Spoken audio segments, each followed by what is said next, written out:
Todos los que han ido llegando.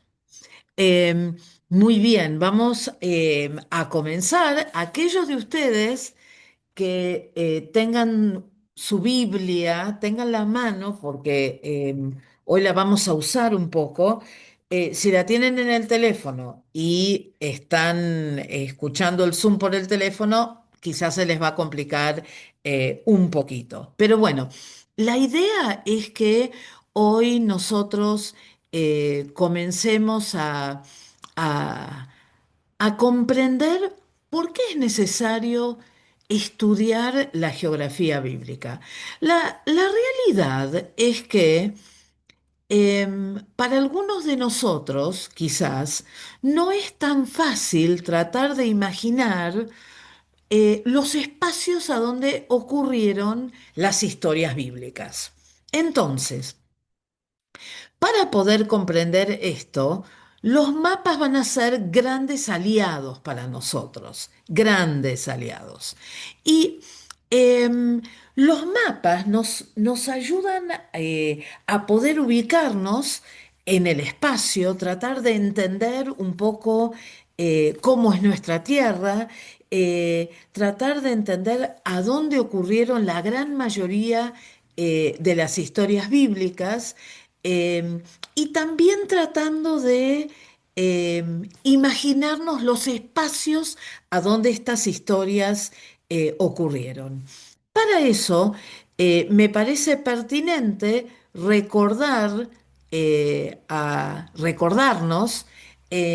que bueno, que nuestra Tierra tiene ¿qué forma? Redonda. Redonda. Ovoide, Redonda. Bueno, en general decimos redonda, pero en realidad no es tan ovoide. redonda. No, Eh, exacto. Escuché la palabra Geoforme. geoide. ¿Por qué? sí, Porque la forma de la Tierra es única, porque está un poco achatada en los polos y es como más gordita en la zona más central, que es donde está el Ecuador, que en realidad el Ecuador no está. Una de las cosas que nosotros podemos entender de los mapas comenzaron a aparecer cuando los primeros viajeros incursionaron en distintas partes de la Tierra y comenzaron a ver que la Tierra era muy diferente a cómo se la veía o cómo uno se la imaginaba. Entonces, las primeras aproximaciones eran, bueno, nosotros conocemos un espacio, ese es el único espacio que existe, así está. Eh, Hubo otros que se aventuraron a decir, bueno, la Tierra es el centro de todo. Todo ocurre en la Tierra y todo el resto que nosotros vemos gira a nuestro alrededor.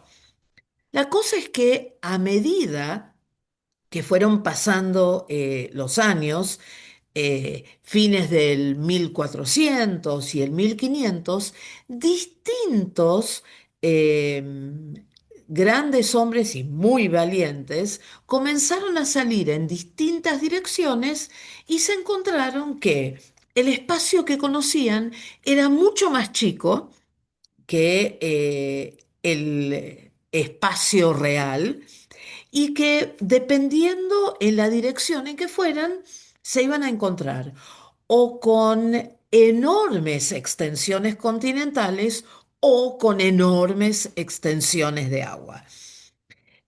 Entonces, estos mapas al principio eran mapas muy básicos, los mapas del 1500, 1550, del 1600, son mapas sumamente básicos donde no muestran casi nada, pero donde aquellos que estaban sobre los barcos hicieron todo lo posible para tratar de traer de vuelta a los lugares de los cuales ellos habían salido, un poco una semblanza de cómo se veía esa tierra. Podemos recordar eh, a, a varios hombres que quizás ustedes recuerdan, a Magallanes, a Cristóbal Colón, por supuesto, Hay algunos ingleses que también eh, dieron la vuelta al mundo, los portugueses con Magallanes. Eh, la cuestión es que a medida que fue avanzando la cartografía y que la geografía se convirtiera en una ciencia, eh, empezaron a ver o empezaron a aparecer distintas clasificaciones, ¿no? Entonces, uno puede hablar de distintos tipos de mapas, de acuerdo a lo que uno está mirando. Uno puede ver un mapa físico donde lo que uno está mirando son las características del terreno eh, a donde o que se está marcando. Uno puede tener mapas políticos donde lo que uno está viendo es o son los distintos países que aparecen eh, en esos territorios. Hay otros mapas que quizás no son tan conocidos, pero son los mapas hidrográficos, donde muestran todo lo que tiene que ver con los ríos, con los mares, con los océanos, con los lagos, con los mares internos, porque, bueno, tanto en Asia como en algunas partes de Europa hay algunos que se llaman mares, pero que son bastante más chicos que otros mares que conocemos. Y otra de las cosas que también se vio en ese momento es que, bueno, había porciones de tierra eh, que eran bastante distintas unas de las otras y que fueron tomando distintos nombres. Entonces, por ejemplo, si nosotros tomamos esta porción de territorio acá, que a ver si se las puedo marcar. Sí. Esta porción de territorio que encontramos acá, ¿cómo se llama? Continente Continente americano. americano. El Continente continente americano. americano, exactamente. El continente americano, dependiendo eh, para qué uno va a utilizar digamos, la característica geográfica, puede dividirse, no como aparece acá, sino que puede dividirse en América del Norte, América Central y América de del Sur. América. A veces también se la puede llamar Iberoamérica, ¿no? Que son todos los continentes de habla hispana, obviamente menos Brasil. ¿Saben por qué en Brasil se habla el portugués? ¿Tienen idea? Porque sus conquistadores fueron portugueses. Exactamente, porque los primeros que llegaron fueron portugueses y se establecieron ahí. De hecho, cuando uno estudia historia, eh, los españoles y los portugueses se peleaban por el territorio y se iban corriendo de un lado para el otro, hasta que finalmente en el 1500 y pico se firma un tratado que se llama el Tratado de Tordesillas, que decía, bueno, a partir de este meridiano, para la izquierda pertenece a los españoles y para la derecha pertenece a los portugueses. Em, Otra de las cosas que también apareció en este tiempo tiene que ver con cómo se hacía para identificar diferentes lugares. Entonces, los geógrafos inventaron un sistema que es un sistema que uno ve en todos los mapas, que son líneas horizontales y líneas verticales. Las líneas horizontales se llaman, uy, eh, Paralelos. gracias, los paralelos. Paralelo. Y las líneas verticales se llaman meridianos. También se les dice líneas de latitud y las líneas de longitud.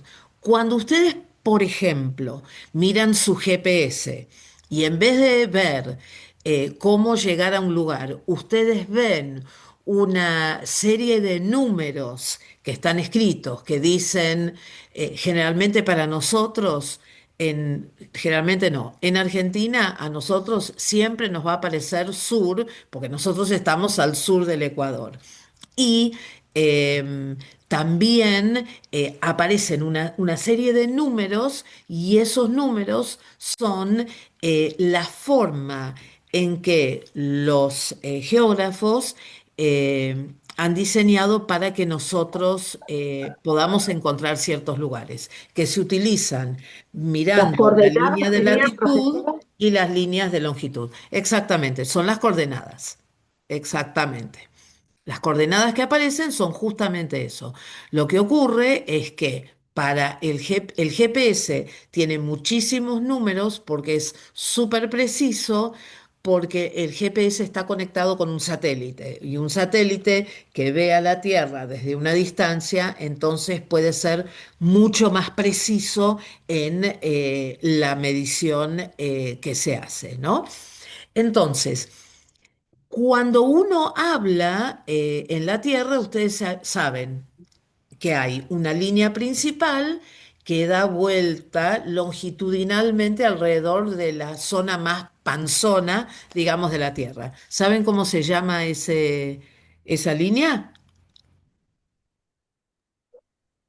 Línea del Ecuador. El Ecuador. Exactamente, el Ecuador, exacto. Em, Esa línea generalmente eh, tiene el número cero.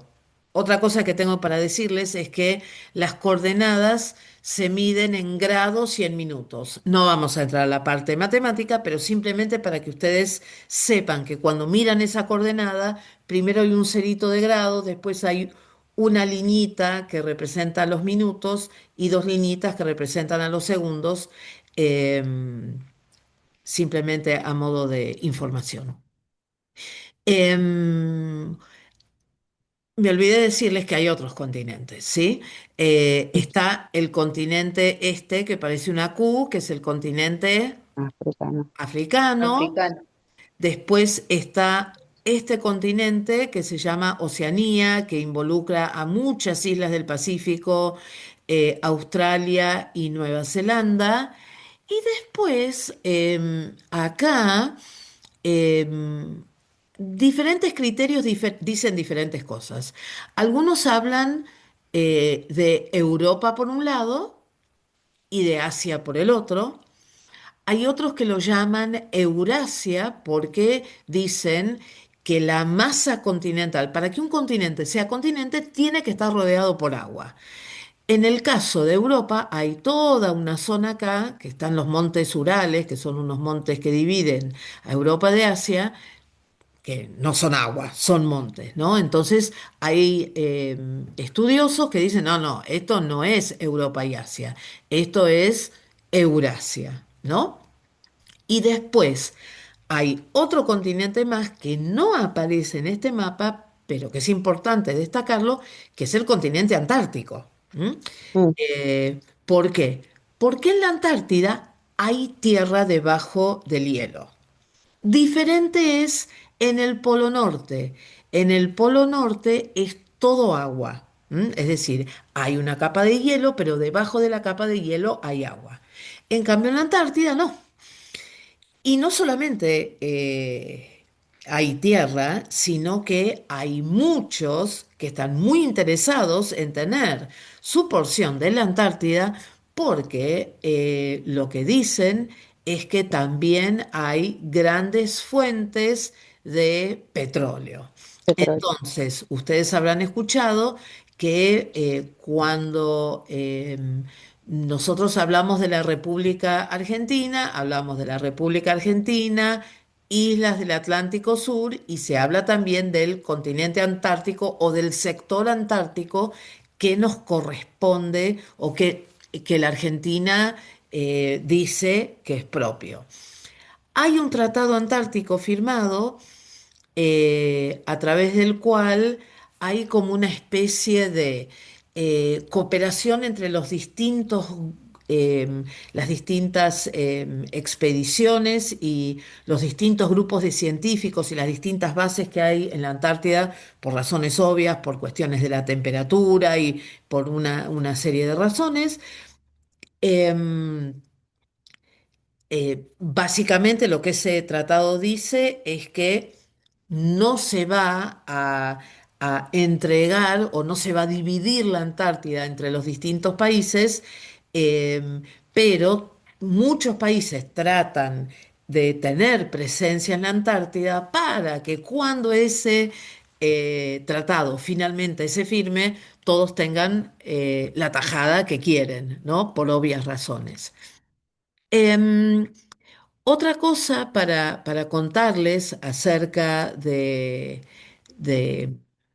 del- de la Tierra a donde nosotros vivimos es que la Tierra, por supuesto, gira alrededor del Sol, junto con otros planetas, que alrededor de la Tierra gira el único satélite que tiene la Tierra, que es la Luna. Y que em, dependiendo de el lugar a donde está en el espacio, ocurren las distintas estaciones del año. No tiene que ver con la distancia, sino que tiene que ver con una característica que tiene la Tierra, es que no está parada en un ángulo recto delante del Sol, sino que tiene una inclinación de 20 y pico de grados que hace que eh, a medida que va rotando alrededor del Sol se den las distintas estaciones. Eso será para más adelante o si ustedes lo quieren estudiar y ver por su cuenta. Em, Cuando nosotros leemos la Biblia y cuando nosotros comenzamos a comprender lo que nos va explicando Génesis, lo que leemos acerca del huerto del Edén, nos encontramos con que todo esto que nosotros hemos descrito, que es la tierra a donde vivimos, en realidad se circunscribe a una porción muy, pero muy pequeña de Asia, norte de África y parte de Europa, que es la zona que nosotros tenemos marcada acá. Esto nos muestra dónde ocurrieron las primeras historias bíblicas hasta el final, hasta el Apocalipsis, ¿sí? El Apocalipsis, la isla de Patmos, está más o menos acá. Después lo vamos a ver con más detalle.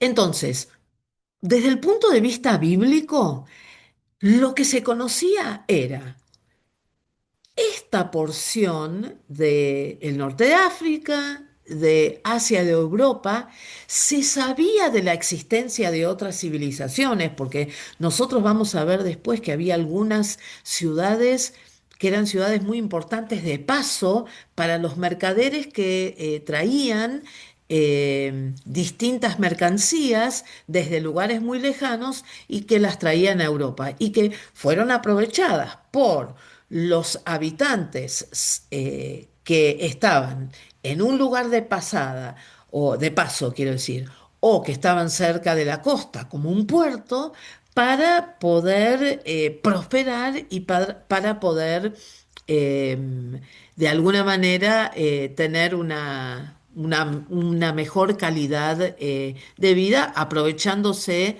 de lo que estaba pasando. Ahora, como dijimos un poquitito la clase pasada, la razón por la cual estudiamos la geografía es porque nos ayuda a entender mejor las escrituras.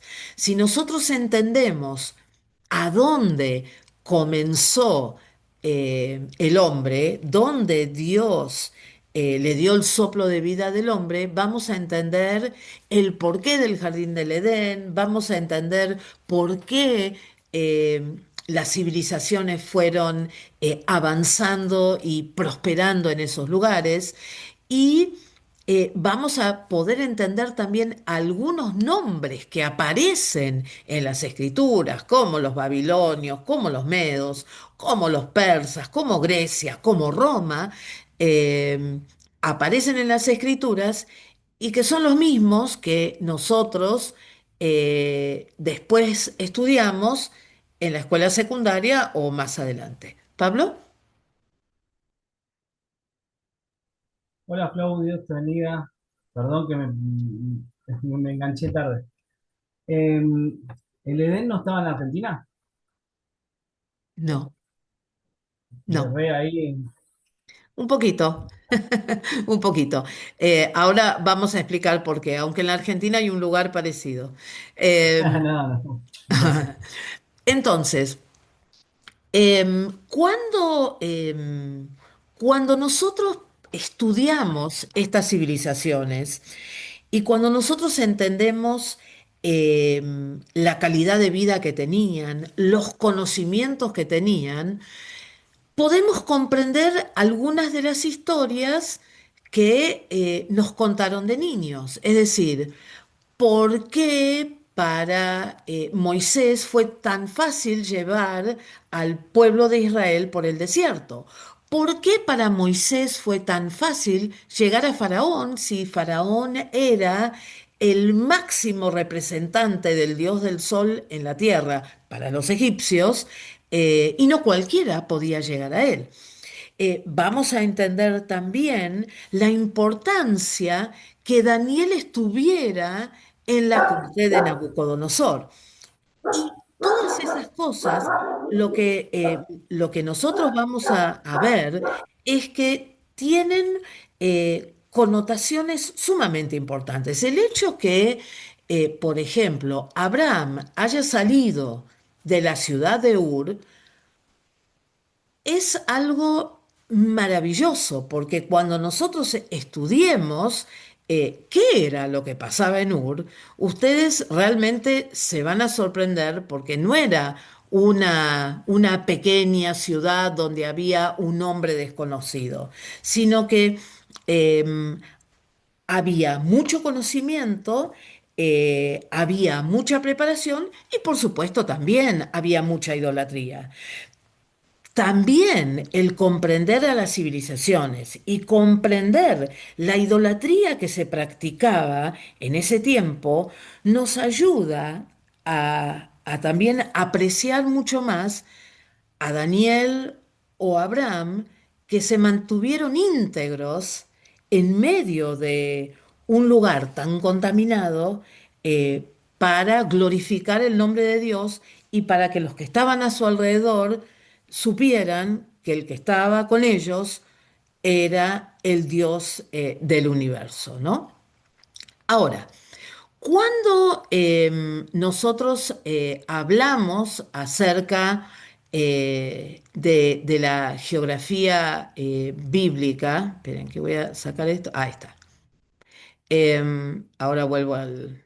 Cuando nosotros hablamos de la geografía bíblica, lo que nosotros tratamos de hacer es sistematizar aquellos lugares que nos interesan a nosotros. No vamos a hacer geografía argentina, no vamos a hacer geografía africana, sino que vamos a hacer o vamos a tratar de ver algunos de los aspectos fundamentales de aquellos lugares que aparecen en las escrituras que nos van a aportar a nosotros un mayor conocimiento para de esa manera poder entender mejor las historias que estamos hablando. Entonces, lo primero que tenemos que decir es lo siguiente. Esperen que voy a bajar a un mapa más para que ustedes lo vean, porque acá se ve claramente.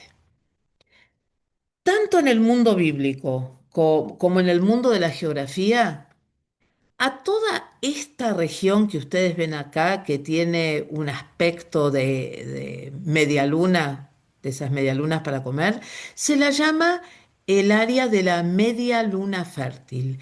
Esta zona en particular, donde están los ríos Tigris y Éufrates, se la llama la Mesopotamia. ¿Por qué Mesopotamia? Porque Mesopotamia tiene un significado muy claro. ¿Saben cuál es?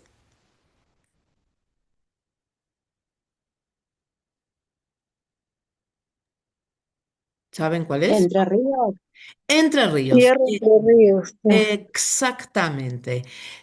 Mesopotamia significa Entre Ríos. Entonces, de ahí quizás tu confusión, Pablo, porque hay una Mesopotamia en la Argentina, ¿sí?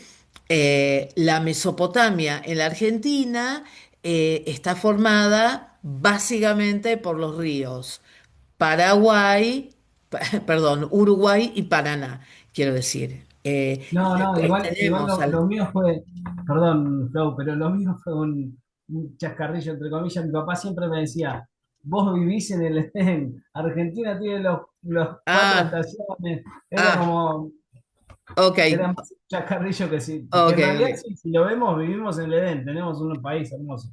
Sí, exactamente. Entonces, volvemos acá. Acá tenemos el río Tigris, este es el río Éufrates. En el comienzo de la historia bíblica, estos dos ríos eran ríos sumamente torrentosos. Era una zona muy, pero muy fértil. eh, y eran ríos que tenían esa capacidad en la primavera de tener, como venían desde las montañas, desde el norte, esto que ven acá es lo que ahora es Turquía, ¿sí? Acá es lo que ahora es Israel, esto es Arabia y esto es África, ¿sí? Entonces, la Mesopotamia, esta zona de acá, acá es donde se supone que estuvo el huerto del Edén. Entonces, los ríos Tigris y Éufrates y todos los afluentes son los ríos más pequeños que desembocan en ese río más grande, se llenaban tanto de agua y se volvían tan torrentosos que lo que hacían era desbordar. Cuando desbordaban, traían desde adentro una gran cantidad de tierra muy, pero muy fértil que, valga la redundancia, fertilizaba la zona de alrededor y que permitía la plantación de cultivos para poder alimentar a las personas que vivían en esa zona. Lo mismo ocurría con el río Nilo, ¿sí? El río Nilo, ustedes saben, es el río más largo del mundo. El río Nilo también le pasa lo mismo. O le pasaba, porque ahora no, porque ahora hay muchas, eh, ¿cómo se dice? Hay muchos diques, ¿no? Pero hace mucho tiempo lo que hacían eran aprovechaban cuando el río Nilo desbordaba los egipcios para plantar. Por eso, por eso, recuerdan ustedes que el pueblo de Israel, mejor dicho, José y sus hermanos, cuando fueron a vivir a Egipto, ¿a dónde fueron a vivir? ¿Ustedes se acuerdan?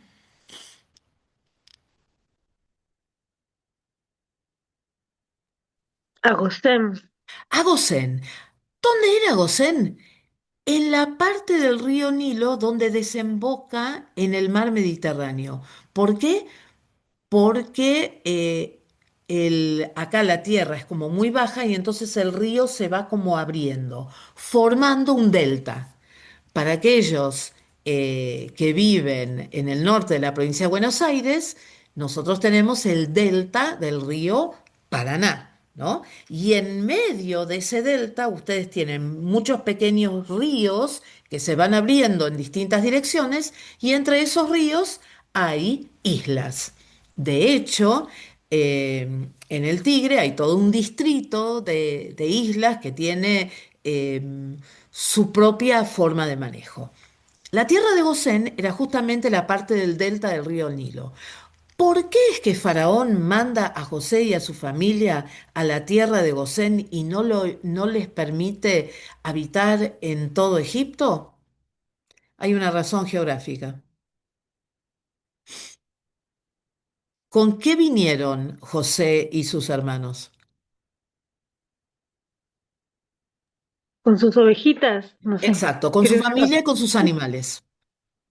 ¿Qué hacen los animales cuando tienen hambre? Comen, ¿sí? Entonces, si los israelitas vivían a lo largo del río Nilo, los egipcios iban a tener un problema con, digamos, todas las plantaciones que ellos habían hecho, con todo lo que ellos habían sembrado, porque se lo iban a comer los animales. Entonces, ubicando a la familia de José en el delta del río Nilo, en la tierra de Gosén, garantizaba que los animales se quedaran en esa zona y que no hicieran ningún desastre en todo el resto de Egipto, porque obviamente los egipcios dependían furiosamente de lo que ellos podían sembrar y luego cosechar más hacia el verano. Entonces, fíjense ustedes cómo por supuesto que hay razones y uno puede leer en las escrituras que también hubo razones espirituales que tienen que ver con el hecho que la familia de José viviera ahí. Pero también había una razón física, también había una cuestión física y una cuestión lógica y una motivación por parte de los egipcios para que eso ocurriera así. Entonces, nosotros nos encontramos en esta zona de la Mesopotamia y entonces esta zona de la Mesopotamia también era una zona sumamente fértil. ¿M? Ahora, en el principio de los tiempos, el hombre siempre ha buscado construir sus ciudades ¿a dónde?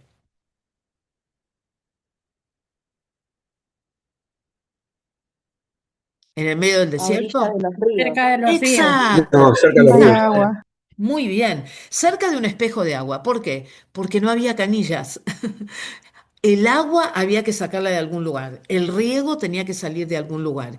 Y además, otra cosa importante es que el agua también les proporcionaba una cierta protección, es decir, era una forma natural de evitar que entraran invasores a la ciudad, que después se construyeran, digamos, grandes paredes y muros, etcétera, etcétera, esa es otra historia. Pero en el principio era así, era por una cuestión de necesidad. Entonces, así como nosotros decimos bíblicamente que el principio de la civilización ocurrió en algún lugar de la Mesopotamia, cuando nosotros vamos a los libros de historia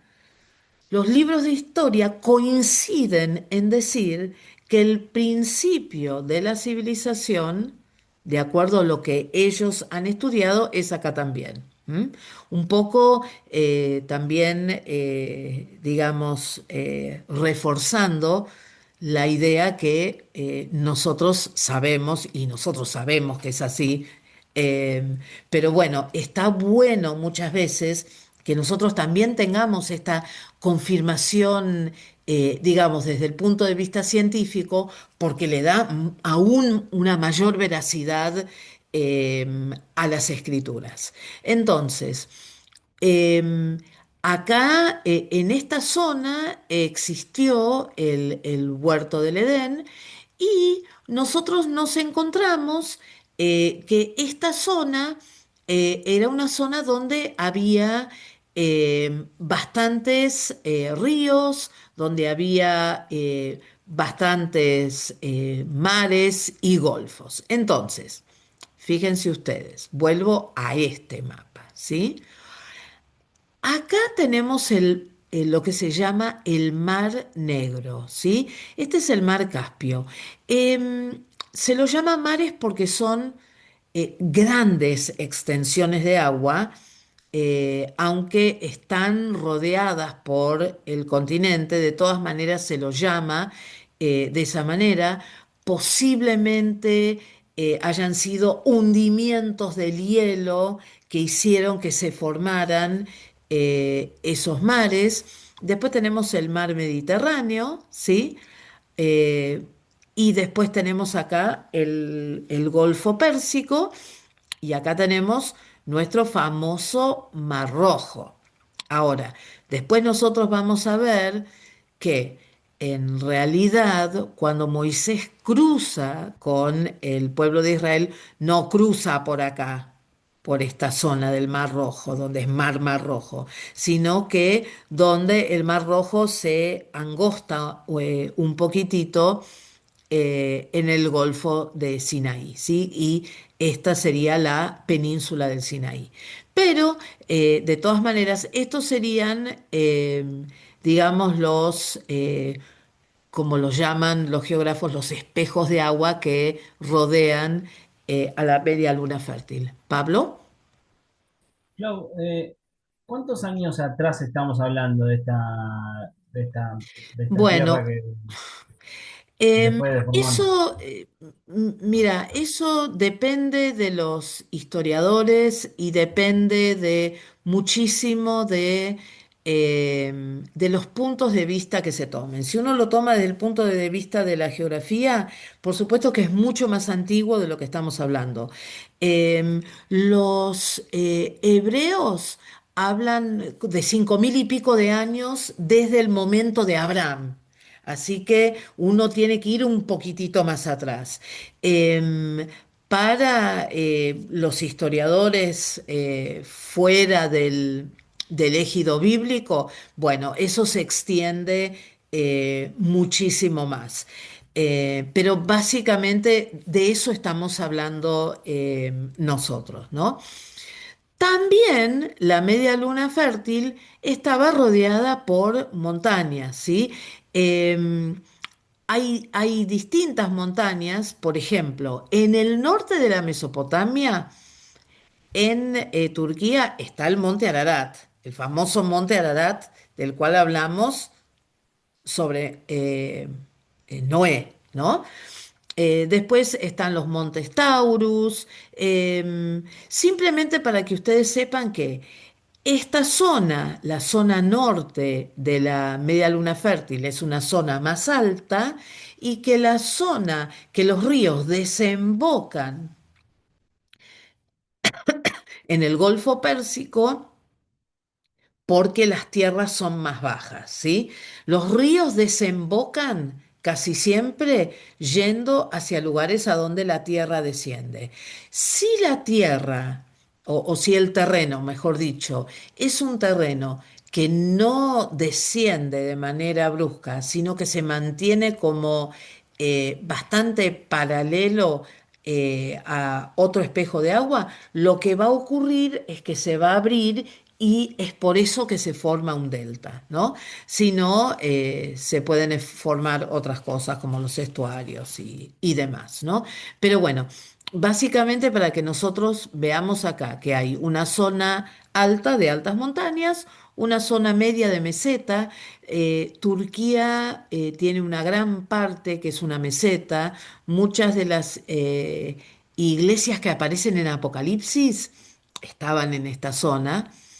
Eh, y después tenemos la zona más baja, que es la zona a donde estaba, digamos, más las llanuras, ¿sí? Entonces, cuando nosotros hablamos de el comienzo de la raza humana, bíblicamente hablando, nosotros decimos que es en la media luna fértil, que no tenemos una ubicación exacta de dónde estuvo el huerto del Edén, porque ustedes saben que al hombre no se le permitió volver a entrar al huerto del Edén después de la caída de Adán y de Eva. Entonces, en principio se les negó la entrada y después, por alguna razón, esa zona desapareció, ¿no?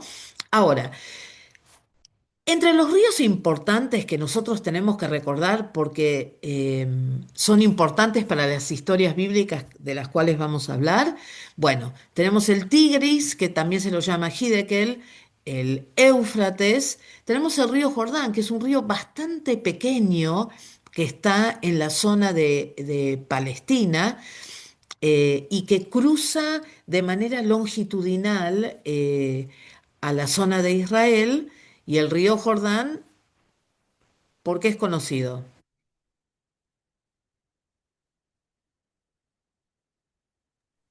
Ah, ya. por Por el el bautismo. bautismo. Bien, bien, por el bautismo de Jesús. Bien, bien, bien. Y después el río Nilo, ¿por qué es conocido? ¿Por qué tenemos que saber a dónde está el Nilo? Creo que por Moisés, puede ser. Por Moisés y las plagas. Exactamente, porque primero Moisés fue puesto en el río Nilo para que llegara al lugar a donde estaba la hija de Faraón. Bien, ahora vamos a abrir nuestras Biblias, por favor, y lo que vamos a empezar con Génesis capítulo 1, ¿no? Vamos a tratar de entender y de dilucidar un poco algo que ustedes ya han visto en Panorama Bíblico, pero que nosotros lo vamos a ver en lo que a mí me gusta decir en clave geográfica. Es decir, nosotros vamos a analizar las escrituras, pero lo que vamos a buscar es la geografía detrás y la lógica que hay detrás de lo que se está diciendo, ¿sí? Entonces, nosotros tenemos la creación, aparece la creación, y fíjense ustedes algo muy interesante. Una vez que Dios separa el día y la noche, ¿qué es lo que viene después?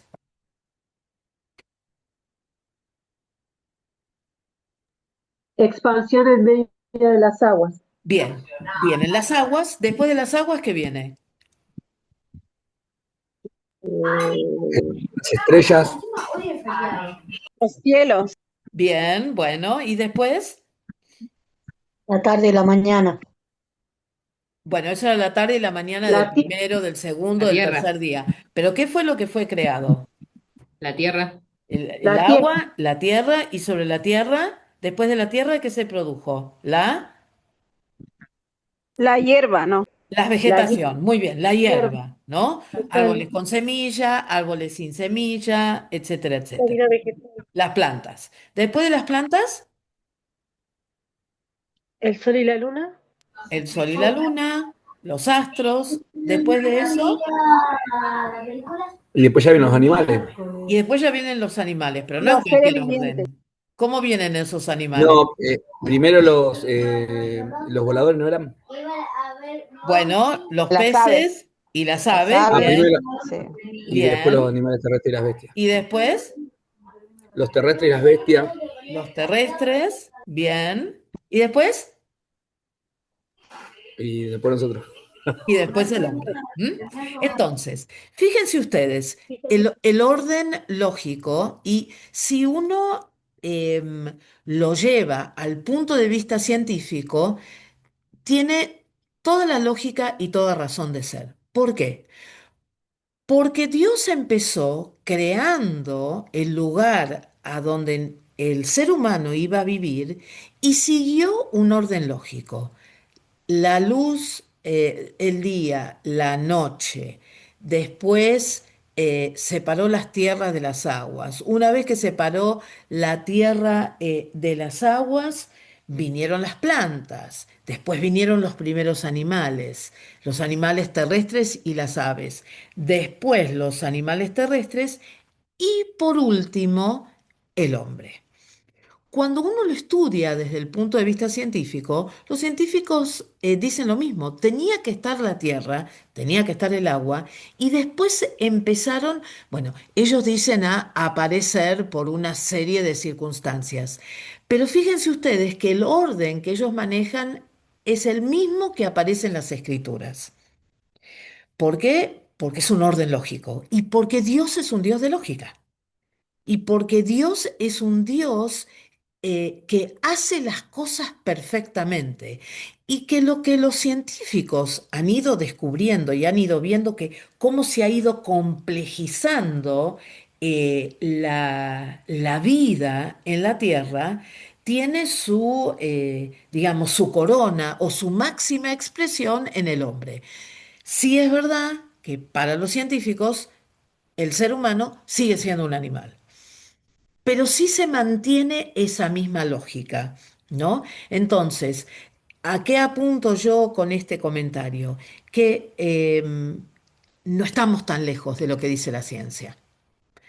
No hay tal contradicción entre la ciencia y las escrituras. La ciencia lo que trata de entender y lo que trata de encontrar son razones por las cuales las cosas ocurren de determinada manera. Y lo que está ocurriendo es que tienen las mismas razones y siguen la misma lógica que lo que dice las escrituras. Bien, vamos ahora al capítulo 2 y vamos a ir al versículo, eh, em, vamos a ir al versículo 4, ¿sí? 2:4. Ya Dios había descansado el séptimo día, entonces dice, esta es la historia de la creación de los cielos y de la tierra. Cuando Dios el Señor hizo la tierra y los cielos, aún no había ningún arbusto del campo sobre la tierra, ni había brotado la hierba, porque Dios el Señor todavía no había hecho llover sobre la tierra, ni existía el hombre para que la cultivara. No obstante, salía de la tierra un manantial que regaba toda la superficie del suelo. Pregunto, ¿existen los manantiales hoy en día? Claro que existen. ¿Y qué son los manantiales?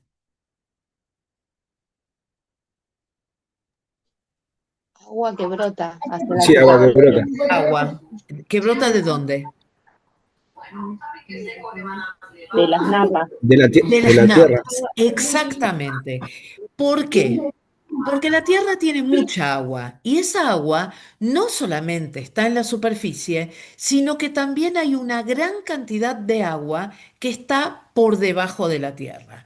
Hay distintas napas, ¿sí? Ustedes saben que durante mucho tiempo, por lo menos acá en la zona de Buenos Aires, muchas de las casas tomaban el agua de la primera capa, de la primera napa de tierra. Lo que ocurrió es que al mismo tiempo que la gente sacaba el agua para tomar, era la misma napa la que se usaba para desagotar los baños en esta zona.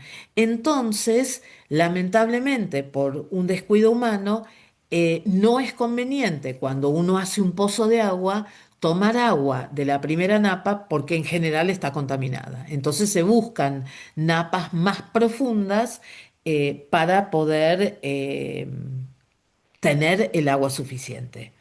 No solamente eso, ustedes saben que en estos últimos tiempos se ha hablado mucho acerca de grandes extensiones de agua que hay por debajo de la tierra, pero que son como grandes lagos, producto del agua que se filtra, el agua de lluvia que se filtra a través de la tierra. ¿Alguien sabe cómo se llaman esas superficies de agua que están por debajo de la tierra? Geyser, ¿Cómo? Geyser, ¿o no? El geyser es otra cosa, porque el geyser es agua caliente y sale como en chorros, porque está bajo mucha presión. Esto es como un lago y tiene que ver con agua que se ha filtrado. ¿Han escuchado alguna vez de la palabra acuífero? Ah, los acuíferos. Los acuíferos son grandes extensiones de agua filtrada, que hay muchas personas que están muy interesadas en tener el dominio de la tierra, de esa agua. ¿Por qué? Porque lo que están viendo es que muy pronto muchas de las aguas dulces, o sea, del agua que nosotros podemos tomar, se van a contaminar. Entonces, lo que buscan es tratar de tener el control de esa agua porque de esa manera van a tener el poder, ¿sí? Hay un gran acuífero que nosotros tenemos en la zona de Misiones y Corrientes, que se llama el acuífero Guaraní. También se extiende a Brasil y partes de Paraguay. Em, Durante mucho tiempo había un gran magnate norteamericano que tenía grandes extensiones en Corrientes y muchos lo criticaban porque decía que lo que él quería era tener el dominio del acuífero guaraní. En realidad, este hombre falleció y las tierras fueron devueltas a las autoridades en Corrientes, y esa no era la razón. Otro acuífero que nosotros tenemos es en la zona de Patagonia. Y ustedes saben que, por ejemplo, hay mucha gente que está muy enojada, gente que vive en la Patagonia está muy enojada porque no puede llegar a los distintos lagos, porque esa tierra ha sido comprada por extranjeros que no quieren dejarlos pasar, aunque los espejos de agua pertenezcan al país. Em, es importante que nosotros entendamos que en el principio no existía la lluvia como tal. Por eso, cuando nosotros leemos la historia de Noé y cuando Noé comienza a testificar y comienza a hablar, prepárense porque van a venir grandes lluvias. Mucha de la gente se rió porque nunca habían visto que cayera gran cantidad de agua del cielo. Se cree que en el huerto del Edén había una gran cantidad de humedad que en la noche se condensaba y que por eso las plantas podían crecer. Pero sigamos leyendo un poquito más. Versículo 8. Dios el Señor plantó un jardín al oriente del Edén y allí puso al hombre que había formado. Dios el Señor hizo que creciera toda clase de árboles hermosos, los cuales daban frutos buenos y apetecibles. En medio del jardín hizo crecer el árbol de la vida y también el árbol del conocimiento del bien y del mal. Del Edén nacía un río que regaba el jardín y, y que desde allí se dividía en cuatro ríos menores. ¿Mm? El primero se llamaba Pisón y recorría toda la región de Javilá, donde había oro. El oro de esa región era fino y también había allí resina muy buena y piedra de ónice. Entonces, fíjense ustedes que nosotros tenemos el jardín del Edén. Sabemos que estaba en la zona de Mesopotamia. Yo les dije que era una zona montañosa. Entonces, fíjense ustedes que había ónice y había oro. ¿Mm? Que esos son metales preciosos que se encuentran en las montañas. ¿M? Y que tienen que ver con un proceso que ocurren en las montañas, ¿sí? Entonces, eh, me llama la atención que dice que Dios el Señor hizo que creciera toda clase de árboles hermosos, los cuales daban frutos buenos y apetecibles. Volvemos a la característica natural de la zona de la Mesopotamia. Yo les dije que era una zona fértil, una zona que estaba bañada por ríos. Entonces, naturalmente, todo lo que creciera allí iba a ser grande, iba a ser frondoso, iba a ser de buena calidad, porque justamente una de las grandes necesidades que tienen las plantas son buena tierra, que tenga buenos nutrientes, y número dos, que tenga buena cantidad de agua, que no sea agua salada. Los nutrientes provenían de la Mesopotamia y del desborde de los ríos. Y el agua, obviamente, como dice acá, provenía de los manantiales, de la humedad ambiente y también de los ríos que lo rodeaban. Bien, seguimos entonces y vamos a ir entonces al capítulo 4 de Génesis, y cuando vemos el capítulo 4 nosotros encontramos, porque hay algo que nosotros tenemos que entender.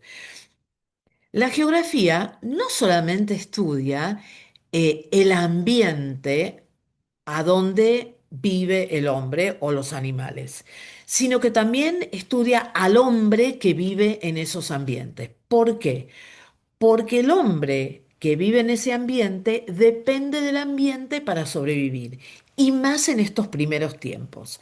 Entonces, cuando estudiamos la geografía, también nosotros tratamos de comprender a esos hombres que vivían ahí, los lugares a donde estaban y cuáles eran sus características. Bien, vamos a parar un ratito acá. Vamos a tomarnos un recreo. Ahí está. Entonces, lo que estábamos viendo antes de este recreo era un poco tratar de leer las escrituras, pero tratar de leerlo desde el punto de vista geográfico. ¿Cuáles son las cosas que nosotros encontramos que tengan que ver con el hombre, que tengan que ver con el ambiente del hombre, que tenga que ver con habilidades que el hombre tiene para así poder comprender un poco más acerca de el lugar a donde se llevaron adelante las distintas historias bíblicas, ¿no? Entonces, fíjense ustedes que vamos a ir al capítulo 4 de Génesis, capítulo 4. Y vamos a leer a partir del versículo 17. Dice que Caín se unió a su mujer, la cual concibió y dio a luz a Enoc. Caín había estado construyendo una ciudad a la que le puso el nombre de su hijo Enoc. Luego Enoc tuvo un hijo llamado Irad, que fue el padre de Meyujael. Este a su vez fue el padre de Metusael, y Metusael fue el padre de Lamec. Lamec tuvo dos mujeres, eh, una de ellas se llamaba Ada. Ada dio a luz a Jabal, quien a su vez fue el antepasado de los que viven en tiendas de campaña y crían ganado. ¿De quiénes está hablando? ¿Quiénes son los que viven en tienda de campaña y crían ganado? Nómades. Exactamente, gracias Luis. Los nómades, ¿sí? Ustedes saben que en el principio, cuando uno empieza a estudiar un poco acerca de las primeras civilizaciones, había dos grupos principales. El grupo que se destacaba primero, el grupo nómade, que encontraba comida, la comía. Cuando la comida se terminaba en un lugar, se iba a otro lugar. Después hubo grupos de personas que dijeron, no, nosotros podemos hacer algo con la tierra a donde nosotros estamos viviendo. Nos podemos quedar, podemos sembrar, podemos cosechar y podemos vivir en el mismo lugar. Y a ese grupo de personas se la llama sedentarios, ¿sí? Entonces, fíjense ustedes que nosotros acá no estamos leyendo la historia de Caín y Abel, que por supuesto es importante, sino que lo que estamos buscando en los intersticios de la palabra es justamente algunas de las cosas que a nosotros nos interesan para tratar de entender cómo vivía la gente en aquella época. Y hubo gran cantidad de personas en distintos lugares del mundo que fueron nómades, que fue su modo de vida. ¿Por qué? Porque tenían animales y esos animales necesitaban comer. Entonces, para comer, ¿qué era lo que hacían? Bueno, buscaban pastos verdes. Si no había pastos verdes acá, había que ir para allá para poder encontrar esos pastos. Bien, seguimos leyendo. Dice que, versículo 20 del 4, Ada dio a luz a Jabal, quien a su vez fue el antepasado de los que viven en tienda de campaña y crían ganado. Jabal tuvo un hermano llamado Jubal, quien fue el antepasado de los que tocan el arpa y la flauta. ¿Mm? Por su parte, Sila dio a luz a Tubal-Caín, que fue herrero y forjador de toda clase de herramientas de bronce y de hierro. Fíjense ustedes qué interesante. Encontramos, por un lado, aparecen los primeros qué.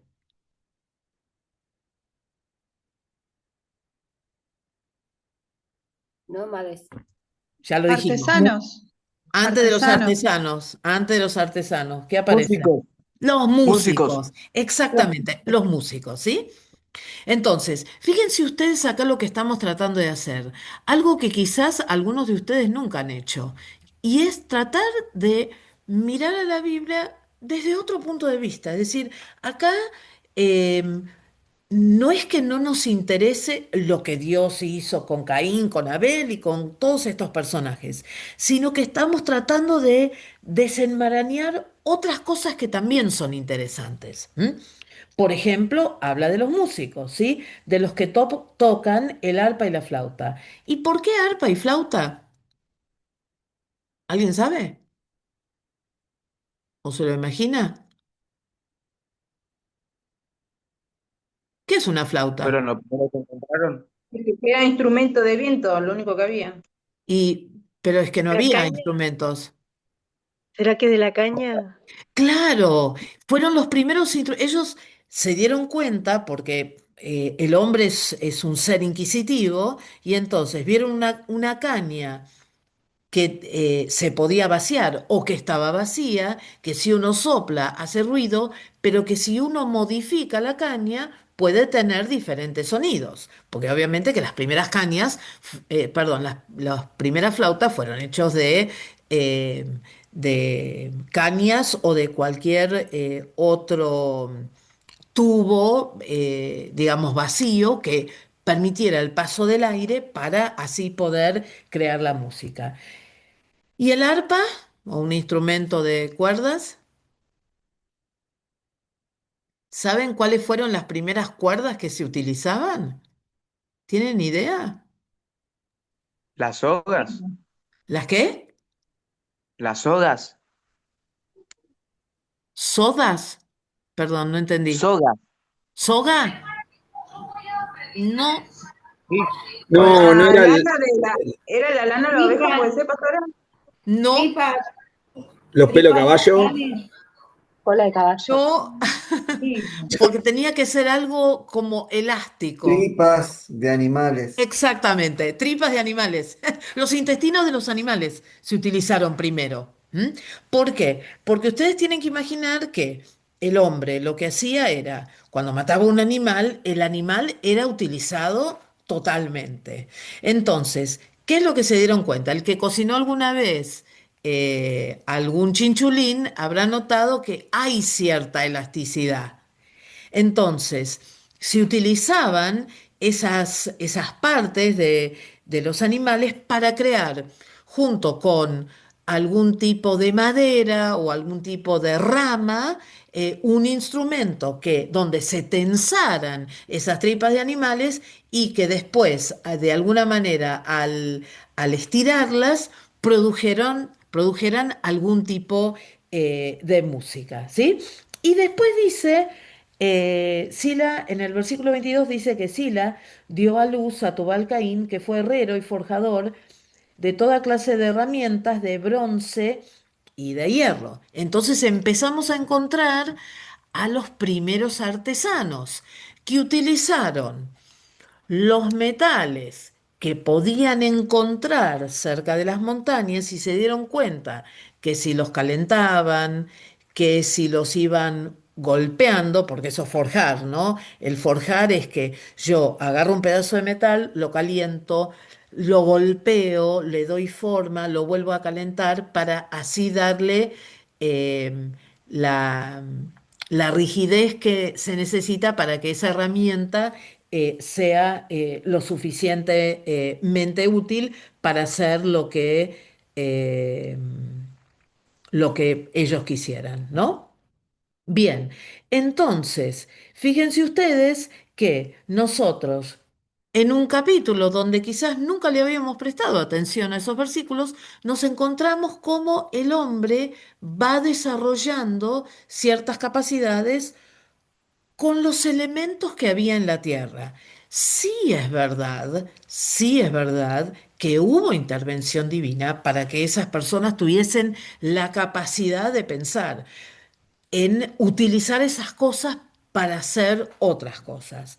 Pero la realidad es que esas esas cosas estaban en la Tierra y podían ser utilizadas. De hecho, eh, cuando uno estudia la historia de los grandes inventores, son esas ideas que les surgen al mirar distintos objetos y ver cómo esos objetos pueden de alguna manera eh, ser útiles para las distintas actividades que tiene que hacer el hombre. Yo no sé si les mencioné alguna vez que se define como herramienta a cualquier extensión del brazo o de la mano del hombre, ¿no?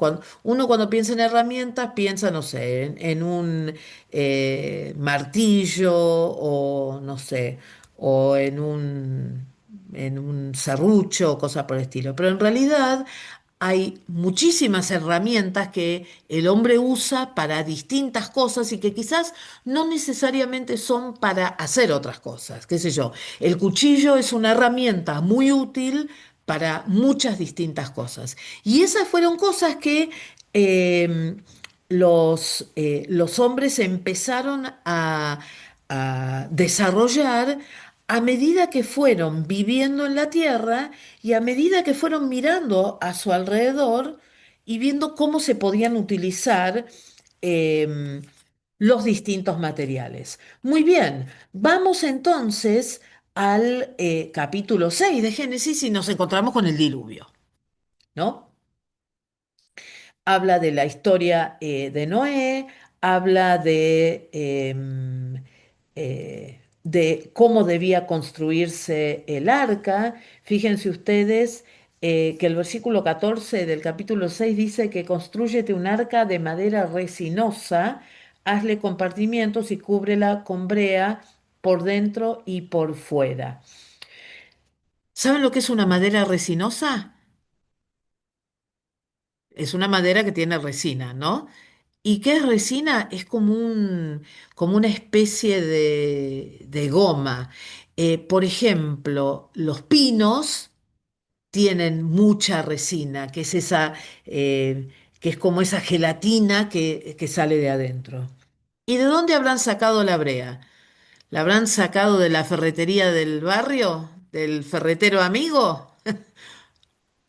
No, no. Había muchos lugares y aún hay algunos lugares, no tantos ahora porque se ha utilizado mucho, donde la brea salía naturalmente, brotaba naturalmente de la tierra. Entonces, el hombre se dio cuenta que esa brea salía de la tierra, estaba caliente porque ustedes saben que el centro de la tierra es un lugar muy caliente y de mucha presión que permite que salgan muchas cosas de adentro. Una de ellas es eh, es una sustancia que tiene mucho que ver con el petróleo. Que se llama brea, que no es exactamente la misma, pero para que se den una idea es la que le ponemos a los techos para tratar que nuestros techos no se llenen de goteras, ¿no? O nuestras casas no se llenen de goteras. Ahora, el diluvio. Se habla del diluvio, el capítulo 7 dice que, bueno, Noé hizo todo lo que Dios le dijo. Versículo 5 del capítulo 6 del capítulo 7 dice, Noé tenía 600 años de edad cuando las aguas del diluvio inundaron la tierra. Bien, ¿qué tierra? ¿Toda la tierra? No. No sé si ustedes escucharon una noticia que hubo hace más o menos 1 o 2 meses atrás, que habla acerca que hubo un movimiento en el eje de la Tierra debido a una enorme represa que se hizo en China y que causó esa falta de equilibrio en la Tierra. Em, si toda la tierra se hubiese inundado, tendríamos un problema hoy en día. Entonces, lo que tenemos que entender es que cuando hablamos del diluvio, Estamos hablando de la zona a donde vivía Noé, de la zona de la media luna fértil. ¿Y por qué podemos decir esto? Porque si nosotros vamos a los relatos antiguos, nosotros vamos a encontrar que hay muchas civilizaciones, incluyendo la egipcia, que hablan acerca de un diluvio, que hablan acerca de una gran cantidad de agua que cayó sobre la tierra y que destruyó eh, esa zona. Con lo cual, lo que nosotros vamos a decir es que aunque las escrituras, que fueron obviamente escritas hace muchos años por personas que tenían conocimientos limitados, cuando habla de tierra, habla de la tierra conocida, de lo que ellos conocían como tierra, no toda la tierra entera. ¿Se entiende eso? ¿Sí? Y estos relatos que nosotros encontramos acerca de los diluvios se han corroborado también. Hay algo que hacen los paleontólogos y que también lo hacen los ingenieros que buscan petróleo, que es algo que se llama el perfil de la Tierra. ¿Qué viene a ser? Viene a ser como ellos cavan con máquinas especiales y van sacando desde las profundidades hacia arriba para ver las distintas capas de la Tierra. Hay distintas maneras de hacerlo.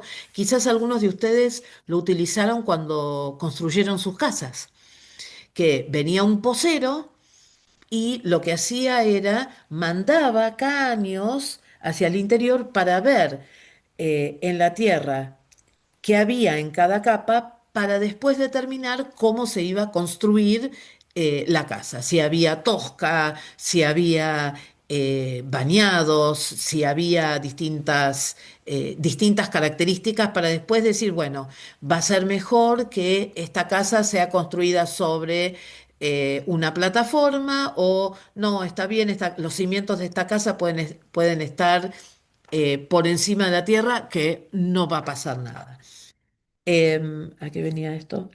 Y ellos hicieron los perfiles y dentro de los perfiles se han encontrado capas que están como muy aplastadas y que demuestran que en esas zonas hubo una gran inundación y más o menos todas tienen la misma fecha, ¿no? Entonces, sí, sí, la historia de Noé ocurrió. Tenemos pruebas científicas fehacientes que nos dicen eso y que nos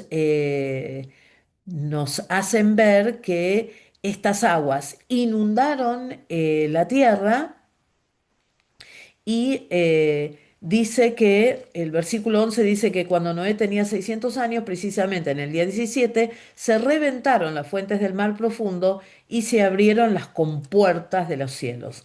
40 días y 40 noches llovió sobre la tierra. Bueno, nosotros no necesitamos que llueva 40 días y 40 noches para que las distintas zonas donde vivimos se inunden mucho, ¿no? Y tenemos historias de hace muchos años atrás y lamentablemente historias muy recientes de grandes inundaciones que causaron mucha destrucción en diferentes lugares. Por lo menos hablo de lo que yo conozco, que es la provincia de Buenos Aires. Eh, y que realmente, si hay algo que el agua hace, es destruir totalmente, destruye y arruina y contamina y ensucia y no tiene misericordia. Y por supuesto, nosotros vemos en esta historia cómo esto ocurre. Quiero hablar de los animales también, porque esto también eh, tiene que ver un poco con la geografía. Ustedes vieron que el relato bíblico habla que los animales entraron de dos en dos en el arca. Y seguramente muchos de ustedes habrán visto distintas expresiones de los animales en distintos momentos del año. ¿Cuántos de nosotros no hemos visto ya llegar las primeras golondrinas y sabemos que aunque una golondrina en Buenos Aires no es verano y el tiempo está cambiando? O escuchar el zorzal a la mañana, el pájaro ese que se escucha antes que salga el sol, cuando está oscuro, el primer pájaro que se escucha en Buenos Aires es el zorzal. O, por ejemplo, las hormigas. ¿Alguna vez ustedes vieron a las hormigas trabajar? ¿Qué se dice cuando las hormigas empiezan a trabajar? Que viene la lluvia, ¿sí? 72 horas, 48 horas, nosotros sabemos. Si las hormigas salen, es porque va a llover. Si buscan comida, es porque va a llover. Y podríamos seguir buscando distintos ejemplos de distintos animales que se comportan de diversas maneras cuando vienen algunas catástrofes. ¿Ustedes recuerdan el tsunami que atacó al sudeste asiático hace algunos años atrás? Y es mucho más fácil hablar del tsunami con el diario del lunes. Y muchas personas decían que había mucho griterío de monos, que los animales empezaron a correrse de la costa porque podían percibir que algo estaba ocurriendo, que tiene que ver con la naturaleza de los animales y también para la protección de los animales y para su futura procreación. El hecho que los animales entraran en el arca eh, tiene que ver con esto. Había, sí, por supuesto que Dios mandó los animales, pero también había un sentido en los animales de entender que algo terrible iba a suceder y que era necesario de alguna manera tratar eh, de cambiar eso. ¿Por qué el arco iris es la señal que Dios nunca más iba a mandar un diluvio como este? Bueno, porque era la primera vez que caía agua del cielo y cuando el agua está en contacto con el sol, lo que ocurre es que los rayos de luz pasan a través de las gotitas de agua, la luz se descompone en diferentes colores y uno ve esos hermosos arcoíris que a veces tenemos el privilegio de ver. Entonces, fíjense ustedes que todas estas cosas tienen una explicación. Claro que es la señal que Dios usó para hacer esa promesa maravillosa y que cada vez que nosotros vemos un arco iris en el cielo sabemos que agua del cielo va a caer, pero nunca como en el tiempo del diluvio, ¿no? Entonces, después tenemos en el capítulo 9 la historia acerca de los descendientes, de los hijos de Noé, de la construcción de la torre de Babel. Y acá quiero mostrarles algo muy interesante en el capítulo 11 que también tiene que ver con este desarrollo del hombre que nosotros encontramos en el libro de historia, en los libros de historia. Porque dice que en aquel entonces se hablaba un solo idioma en toda la tierra. Al emigrar al oriente, la gente encontró una llanura en la región del Sinar y ahí se asentaron. La región del Sinar es la región de la Mesopotamia, es esa zona entre el Tigris y el Éufrates, ¿no? Un día se dijeron unos a otros, vamos a hacer ladrillos y vamos a cocinarlos, cocerlos en el fuego. ¿Mm? Entonces dice, fue así como usaron ladrillos en vez de piedras y asfalto en vez de mezcla. Fíjense ustedes que en un principio el hombre para hacer construcciones usaba piedra. Es lo que nos enseñan los libros de historia. Y que al principio la mezcla que se usaba entre las piedras era una mezcla de barro y a veces pasto seco o paja para sostener todo en su lugar.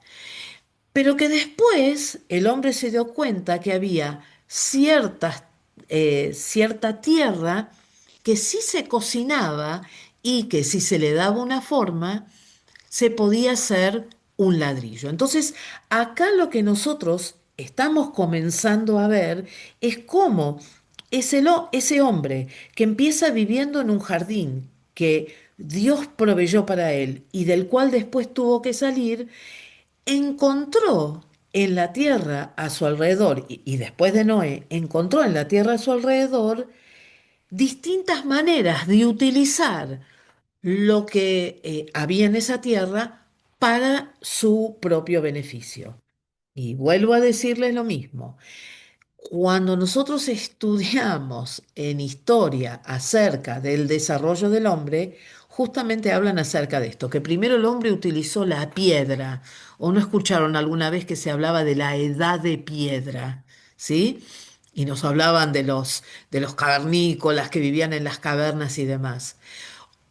Y después venía la edad de bronce, y después venía la edad de cobre y la edad de hierro, y después el hombre comenzó a utilizar sus manos de otra manera y a utilizar otros recursos para poder hacer lo que quería hacer. ¿Siempre hizo lo correcto? Y no. Querían construir una torre que llegara al cielo porque querían ver a Dios. Bueno, con un poco de física, con un poco de matemática y con un poco de ingeniería, se hubieran dado cuenta enseguida que, o si tuvieran algunos legos para jugar, que la torre no iba a llegar muy lejos por muchas razones, ¿sí? Algunas de las razones, muchas de las razones no las conocían y que tenían también que ver con el centro de gravedad, que tenían que ver con el fundamento de la torre, que tenían que ver que a determinada altura el aire comienza a también a enrarecerse, hay menos cantidad de oxígeno, nos cuesta más respirar, o sea, hay muchas cosas para ver y muchas cosas para analizar que ese primer hombre no conocía y pensaba que por el simple hecho de saber hacer unos ladrillos, que ya era casi como Dios. Ay, hermanos, estamos tan lejos de eso, pero tan lejos que la verdad es que, bueno, el Señor con su sentido del humor que hizo, les confundió los idiomas. Y ese es el comienzo de las primeras civilizaciones donde hombres que tenían algo en común como el idioma, comenzaron a moverse a distintas partes de la Tierra, creando esas primeras civilizaciones de las cuales nosotros leemos, ¿no?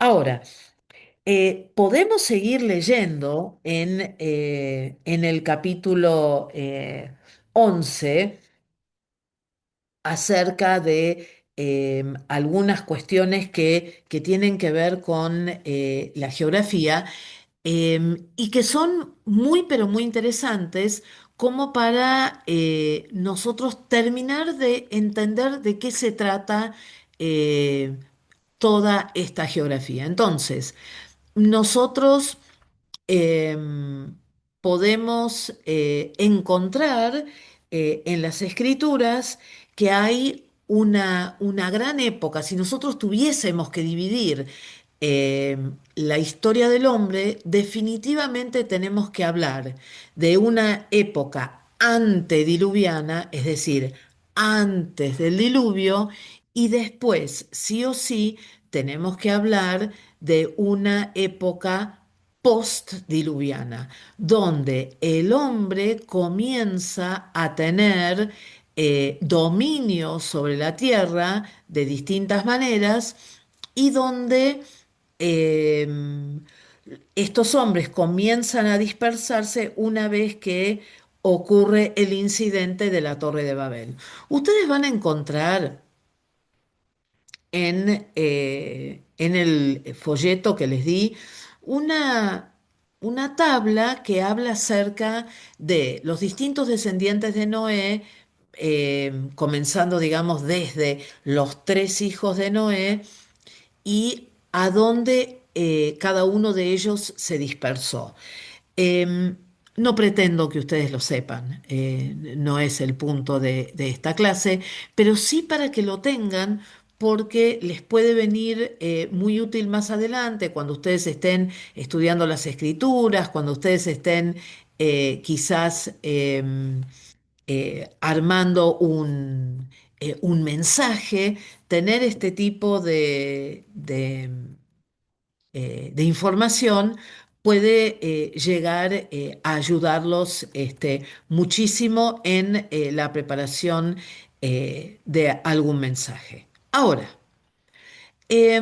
cuando nosotros hablamos de la geografía, definitivamente tenemos que hablar acerca de algunos imperios que aparecen en las escrituras y que tienen una injerencia muy importante. Uno de esos imperios es el imperio babilónico. El imperio babilónico, ustedes van a ver, hay un pequeño video en el... A ver, no lo vamos a ver ahora, ¿eh? Yo les voy a pedir que lo vean ustedes después, porque no es la idea que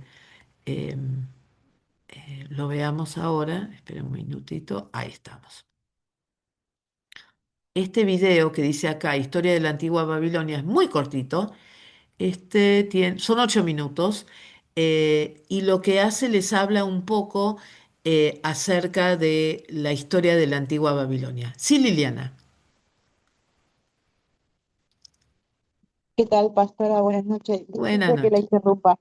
Yo no pude abrir el archivo ni para leer lo que usted pidió, ni Ajá, para ver el video, ni los mapas.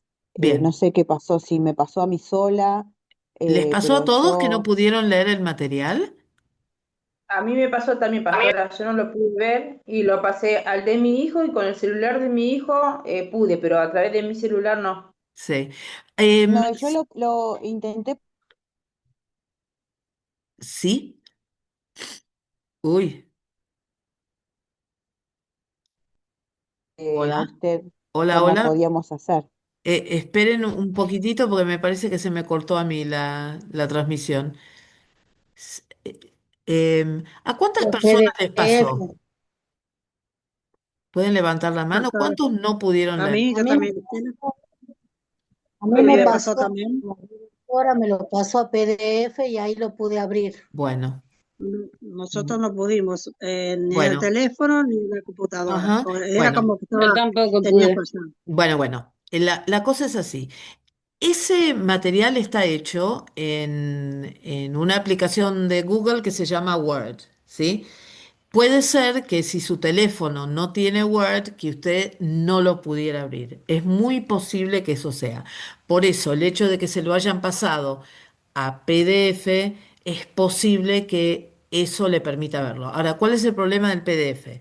Que si usted hace clic en el enlace para poder entrar para verlo, no le va a dejar verlo. O sea, que por ejemplo, si ustedes tienen que entrar a ver este video,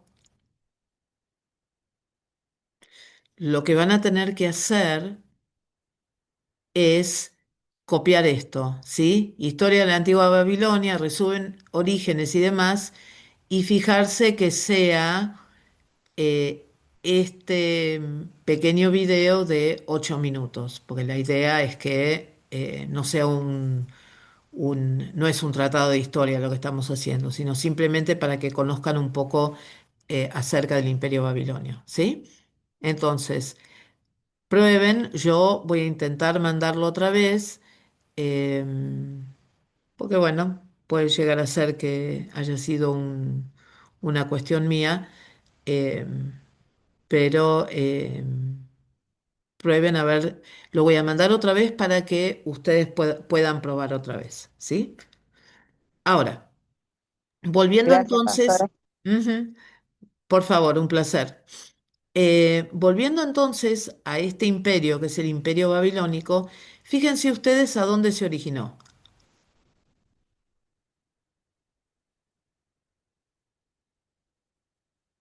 ¿A dónde se originó? ¿En Asiria? Babilonia. El imperio babilónico, ¿a dónde se originó? ¿Qué zona es esta? Y Miren, la media acá lo luna tienen está en En Siria. escrito. media luna, en medio de los ríos, Tigris, Éufrates. Santa Otra. Asiria. Claro, No. En la misma medialuna fértil, ¿se entiende? Ah, Entonces, fíjense ustedes que el mismo lugar a donde había descendido la presencia de Dios, a donde el hombre había sido creado, también fue el lugar a donde surgieron algunas de las civilizaciones más terribles que nosotros encontramos, como los asirios o como los babilonios, ¿sí? Entonces, en el mismo lugar. ¿Y por qué en el mismo lugar? Bueno, porque justamente esta zona era una zona de mucho intercambio comercial. Es decir, habían barcos que venían desde el Golfo Pérsico, que llegaban a la confluencia de los ríos Tigris y Éufrates, y que después los distintos productos eran llevados por las rutas, ¿sí? Cruzaban toda esta zona de la meseta y después llegaban al mar Mediterráneo para poder llegar a otras zonas donde había mercados muy importantes que estaban muy interesados en todo lo que venía de la zona de Asia, de China, de Japón, de esa zona. Entonces, fíjense ustedes que estamos hablando de la misma zona, estamos hablando de una zona donde apareció no solamente el bien, sino que también apareció el mal. Ahora, ¿por qué es que nosotros tenemos que saber sobre los babilonios? Bueno, primero porque fue una civilización y una cultura que duró muchísimo, muchísimo, muchísimo tiempo, ¿sí?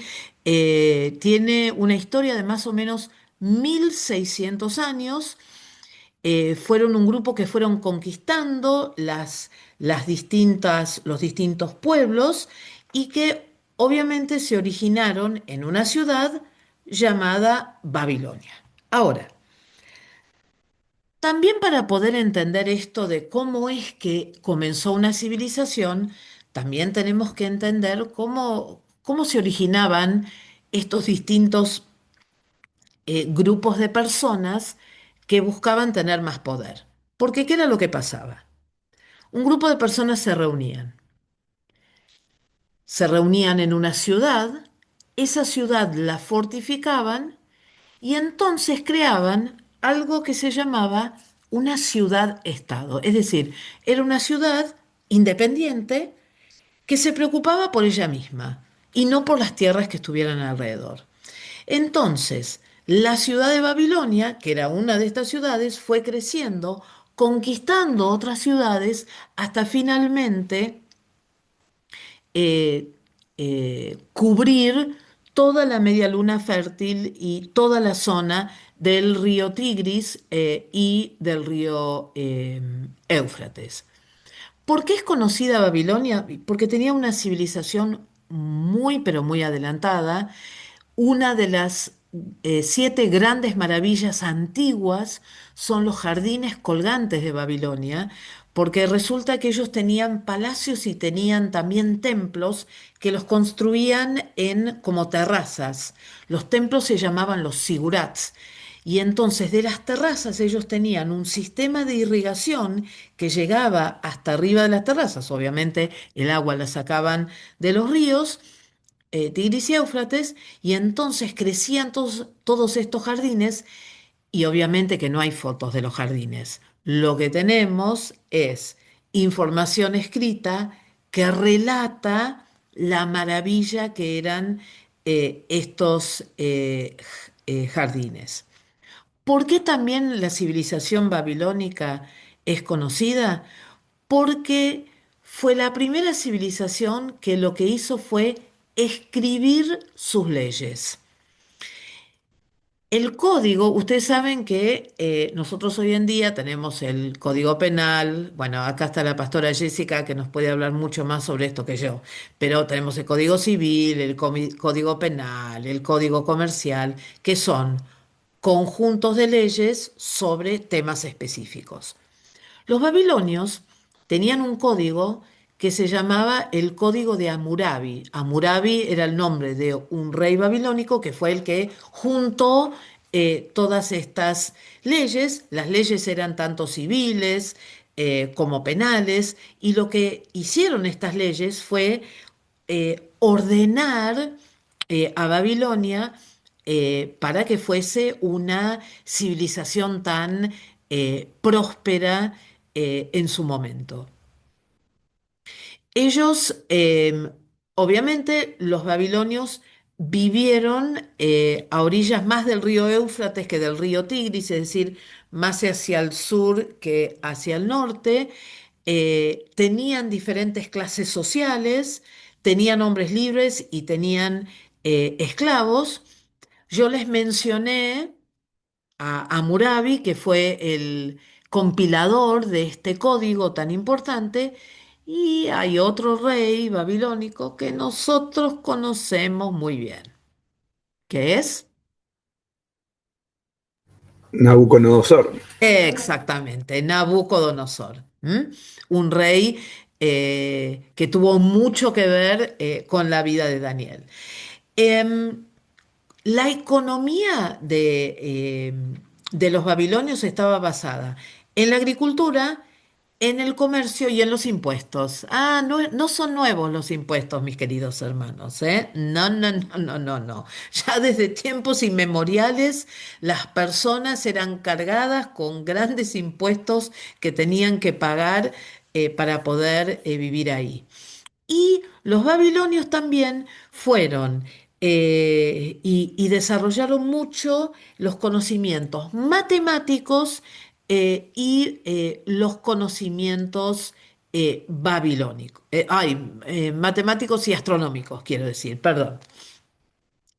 Ahora, em, los babilónicos cada vez se fueron extendiendo más y más. Ellos sí o sí dependían de los ríos Tigris y Éufrates porque, bueno, no había mucha lluvia en la zona, y una de las cosas em, que se sabe acerca de los babilónicos es que su origen es un origen semita.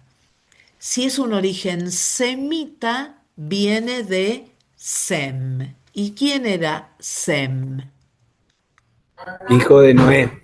Exactamente, hijo de Noé. Entonces dice que un pueblo semita fue el que fundó la ciudad de Babilonia. Esa ciudad fue creciendo, fue prosperando, y de esa manera fue también influenciando otras ciudades que estaban a su alrededor. Ahora, otra cosa que tenemos que decir sobre Hammurabi es que no solamente estableció el código, que eran las leyes que regían a los babilonios, sino que también impuso el culto a un dios llamado Marduk, y que era digamos, un culto muy idólatra y con mucha muerte y con mucha sacrificio a los ídolos.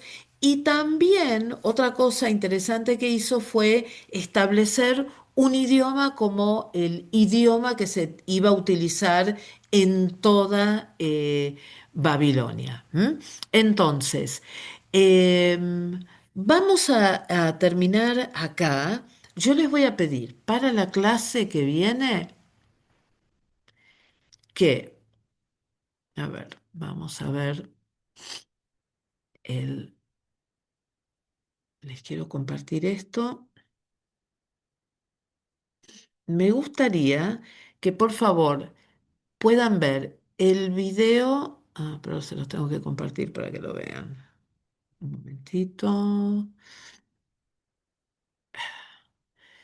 Tienen este video que habla de la historia de la antigua Babilonia, y después abajo del mapa tienen otro video cortito para que habla acerca de la historia de la Mesopotamia y algunos de los hombres, de los nombres que tenía la Mesopotamia. Lo que les voy a pedir también es que lean hasta el final del Imperio Babilónico, es decir, hasta Ur, hasta Ur. No incluyan Ur. Es decir, que tienen que leer hasta la página 10 por la mitad. ¿Sí? ¿Puede ser? Nadie contesta, así que supongo que será un sí. Pastora, Sí, pastora, final del sí, Imperio pastora. Babilónico, ¿no?